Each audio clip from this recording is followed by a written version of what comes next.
MP के Mohan cabinet ने विकास पर एक साथ कई बड़े ऐलान किए हैं। सड़क, मेट्रो, मेडिकल कॉलेज और किसानों के लिए एक के बाद एक अहम मंजूरी दी गई है। 2500 करोड़ की सड़क से नर्मदा, अंचल और मालवा जुड़ेंगे। शहरों में मेट्रो से ट्रैफिक और प्रदूषण घटेगा और गांव-गांव मौसम का सटीक डेटा किसानों को फसल बीमा में राहत देगा।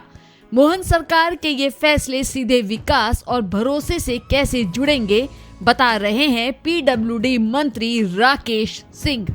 माननीय मनोहर लाल जी खट्टर के द्वारा मेट्रो ट्रेन की भोपाल में विधिवत शुभारंभ हो गया है।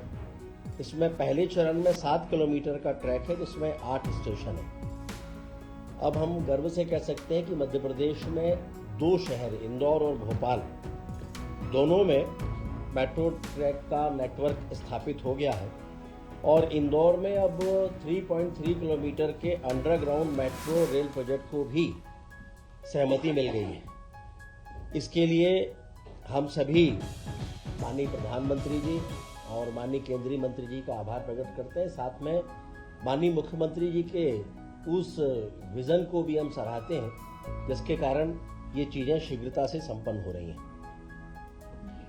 मेट्रोपॉलिटन एरिया का मैप भी 20 तारीख को लॉन्च हो चुका है, जिसमें अभी 5 जिले रायसेन, विदिशा, राजगढ़, सीहोर और नर्मदापुरम ये भी इसमें सम्मिलित है। इसमें 12 नगरीय क्षेत्र और 30 तहसील सम्मिलित होने वाली हैं। कुल मिलाकर 2524 गांव और 12,099 वर्ग किलोमीटर का क्षेत्र इसमें सम्मिलित होने जा रहा है। मेडिकल कॉलेज जो पीपीपी आधारित हैं, इनका भूमि पूजन भी माननीय नड्डा जी, जो हमारे राष्ट्रीय अध्यक्ष भी हैं और केंद्रीय स्वास्थ्य मंत्री हैं, उनके द्वारा 23 तारीख को ये होने जा रहा है। और पहले चरण में धार में, पूर्वान में भूमि पूजन और अन्य विकास कार्यों का लोकार्पण करेंगे और उसके बाद बैतूल जाएंगे और बैतूल में भी मेडिकल कॉलेज के भूमि पूजन के साथ अन्य विकास कार्यों के भी भूमि पूजन और लोकार्पण वो करने जा रहे हैं। एक ही 2 कल ही हो रहा है 23 तारीख को। और वृंदावन ग्राम के संदर्भ में आप सभी को विदित है ही कि ये भी एक बड़ी महत्वपूर्ण योजना मध्य प्रदेश सरकार ने प्रारंभ की है। इसमें ऐसे ग्रामों का चयन हो रहा है जिनकी जनसंख्या लगभग कम से कम 2000 हो और जहां गोवंश कम से कम 500 हो। और इसमें स्थानीय प्रशासन के द्वारा प्रभारी मंत्री की अनुमति से विधायक से परामर्श के उपरांत ही इनका चयन किया जा रहा है। 230 में से 193 विधानसभा जो ग्रामीण है, उनमें इनका चयन हो चुका है। 37 अभी बाकी बची हैं। गायों की संख्या और वहाँ की आबादी लगभग मिनिमम 2000 और गोवंश कम से कम 500 उसके आसपास होना चाहिए। 2000। माननीय गृह मंत्री जी का हमारे मध्य प्रदेश के लिए गर्व की बात है कि माननीय गृह मंत्री जी अमित शाह जी का 25 तारीख को श्रद्धेय अटल बिहारी वाजपेयी जी की जयंती के अवसर पर ग्वालियर और रीवा 2 स्थानों पर उनका आगमन हो रहा है। ग्वालियर में प्रातः 11:30 से दोपहर 2 बजे तक वो रहने वाले हैं। वहाँ पर अभ्युदय मध्य प्रदेश ग्रोथ समिट में भी वो भाग लेंगे और ये शायद पहली बार होगा कि 2 लाख करोड़ के लोकार्पण और भूमि पूजन, निवेशकों को आशय पत्र का आवंटन भी वे करेंगे और मेले का वर्चुअली उद्घाटन भी इसमें प्रस्तावित है।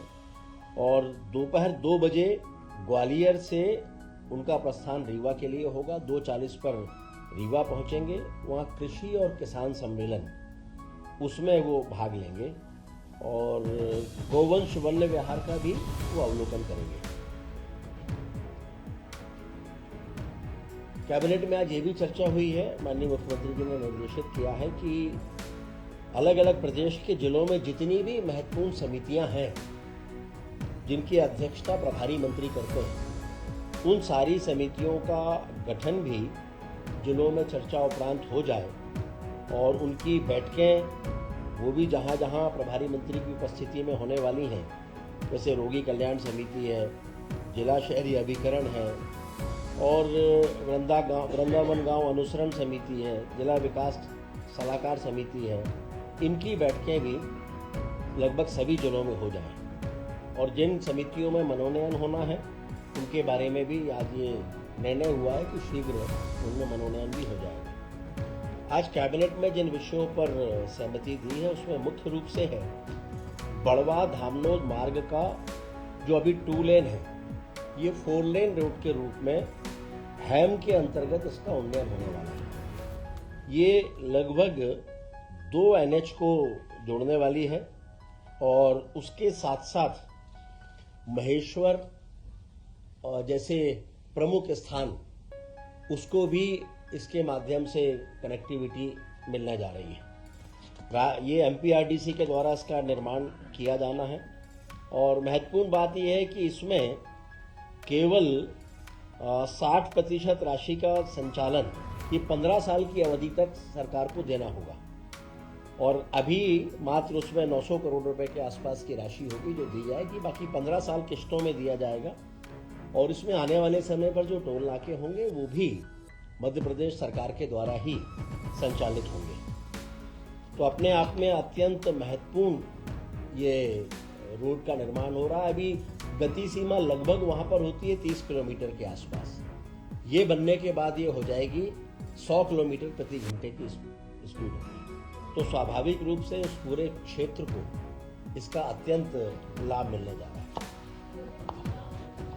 लगभग 2500 करोड़ के आसपास, लगभग 63 किलोमीटर है।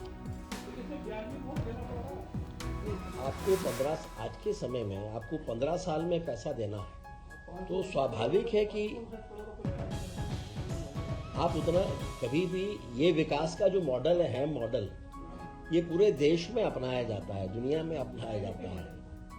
हाइब्रिड एन्युटी मॉडल है और इस मॉडल के अंतर्गत हम विकास के कार्य कर सकते हैं क्योंकि कई बार बजट की अपनी सीमाएं होती हैं, लेकिन मैं हमेशा से मानता हूं कि विकास कार्यों की सीमाएं नहीं होती, उनकी निरंतरता बनी होती है और दोनों के साथ तालमेल बनाना है तो अपने बजट में ही जो निर्धारित बजट है उसी में अधिकतम विकास के कार्य आप कर सकें, ये आवश्यक है। लेकिन इन 15 सालों में आप ये भी विचार करिए, रोड का मेंटेनेंस भी उसी को करना होगा, इसको ही काम होगा। 15 साल तक इस रोड का पूरा रखरखाव भी उसी के जिम्मे आएगा। तो सरकार का भी बहुत बड़ा पैसा इसमें बचने वाला है। मतलब 60 और 40% का मतलब है कि 40% अभी देंगे, 60% 15 वर्षों में किश्तों में देंगे, ये ऐसा है। तो GST तो सारे कार्यों में आप उसको ऐसा मान के चलें कि GST तो सभी कार्यों में सम्मिलित है ही। इसके बाद है आंगनवाड़ी सेवा योजना, इसकी निरंतरता हो और इसकी निरंतरता के लिए 2026-27 से 2030-31 तक के लिए इसकी निरंतरता की स्वीकृति आज दी गई है। इस योजना में आंगनवाड़ी सेवा योजना जिसमें पूरक पोषण आहार कार्यक्रम, शाला की पूर्व शिक्षा, आंगनवाड़ी भवन निर्माण, सक्षम आंगनवाड़ी सहित पोषण अभियान, किशोरी बालिकाओं के लिए योजना और आंगनवाड़ी कार्यकर्ताओं का प्रशिक्षण, ये सब भी इसमें सम्मिलित है। मध्य प्रदेश धर्मशास्त्र राष्ट्रीय विधि विश्वविद्यालय जबलपुर के द्वितीय चरण को भी आज स्वीकृति प्रदान की गई। हम सभी जानते हैं कि मध्य प्रदेश में 2 नेशनल लॉ यूनिवर्सिटी हैं, एक भोपाल है, दूसरा जबलपुर है। तो जबलपुर में जो उसका सेकेंड फेज है और इसके जो कुलाधिपति होते हैं वो स्वयं चीफ जस्टिस मध्य प्रदेश होते हैं, तो उसके लिए अतिरिक्त राशि लगभग 197 करोड़ रुपए ये भी इसके लिए स्वीकृत कर दिए गए हैं, जिसमें एडमिनिस्ट्रेशन ब्लॉक, एकेडमिक ब्लॉक, कुलगुरु और कुल सचिव के आवास और 12 multi storey staff quarters, campus की बाउंड्री वॉल, ये सब भी इसके अंतर्गत बनेगी। प्रधानमंत्री फसल बीमा योजना के विंड्स कार्यक्रम के क्रियान्वयन को भी आज स्वीकृति मिली है। विंड्स है weather information network and data system, ये सभी जगहों पर स्थापित होना है और इसके अंतर्गत प्रत्येक ग्राम पंचायत में एक ऑटोमेटिक रेन गेज और प्रत्येक तहसील में एक ऑटोमेटिक वेदर स्टेशन ये स्थापित किए जाएंगे, ताकि मौसम के जो हाई क्वालिटी के उच्च गुणवत्ता के आंकड़े हैं ये एक सिंगल डिजिटल प्लेटफॉर्म पर भारत सरकार को उपलब्ध हो सके। उसके आधार पर भविष्य की बहुत सारी योजनाएं इसके आधार पर तय हो सकेंगी। सर का पसीना जब माथे को आता है वो किसान है जो अपने दम पर फसल को उगाता है। आन है, बान है, शान है, किसान है।